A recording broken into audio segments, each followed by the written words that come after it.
Alhamdulillahilladzi hadana li hadzal din wa ma kunna linahtadi laula an hadana Allah. Thumma usalli wa usallim ala al-mab'uthi rahmatan lil alamin. Muhammad bin Abdullah wa ala alihi wa sahbihi wa man wala. Assalamualaikum warahmatullahi wabarakatuh.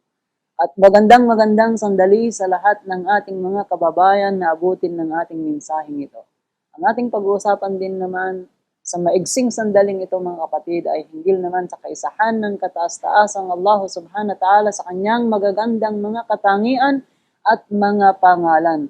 Kung saan si Allah subhanahu wa ta'ala ay mayroon siyang tinatawag na mga 99 names and attributes. Katulad ng lagi napapag-usapan mga kapatid, ang tinatawag ditong mga pangalan ng kataas-taasang Allah subhanahu wa ta'ala katulad ng Ar-Rahman, Ar-Rahim, Al-Malik, Al-Quddus, Al-Mu'min, Al-Muhaymin, Al-Aziz, hanggang 99 names po mga kapatid. Kung saan ang mga katangian niya, siya ang mahabagin, ang maawain, ang mapagmahal, ang buhay.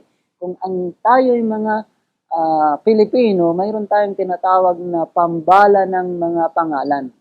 Ito po ang tinatawag na names and attributes ng kataas-taasang Allah subhanahu wa ta'ala. Samantalang yung Allah ay siya po ang kanyang ibinigay na kanyang pangalan mismo. Kung tinatawag natin itong pantanging pangalan.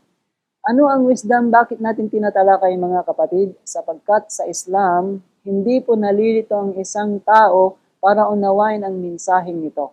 Sapagkat tayo po ay naniniwala sa tinatawag na tauhid. Kaisahan ni Allah subhanahu wa ta'ala na natalakay natin sa mga naunang tagpo kung saan tauhid al-uluhiyya, yun po yung pagsamba sa kaisahan ni Allah subhanahu wa ta'ala sa pagiging Diyos niya, at tauhid ar-rububiyya, yung mga nakaraan natin, yung pong tinatawag na kaisahan ni Allah subhanahu wa ta'ala sa pagiging Panginoon niya. Samantalang ngayon mga kapatid, ay kaisahan ni Allah subhanahu wa ta'ala sa pagsamba, pagkilala sa Kanya, sa Kanyang mga mabubutit, magagandang mga katangian at mga pangalan.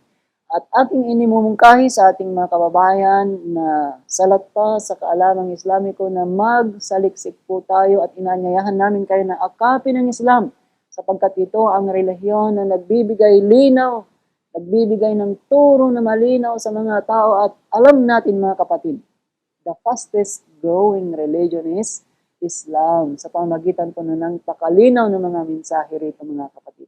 Kaya hanggang dito lang muli sa sandaling ito, inshallah. Maraming salamat po sa inyong pakikinig. Assalamualaikum, magandang gabi.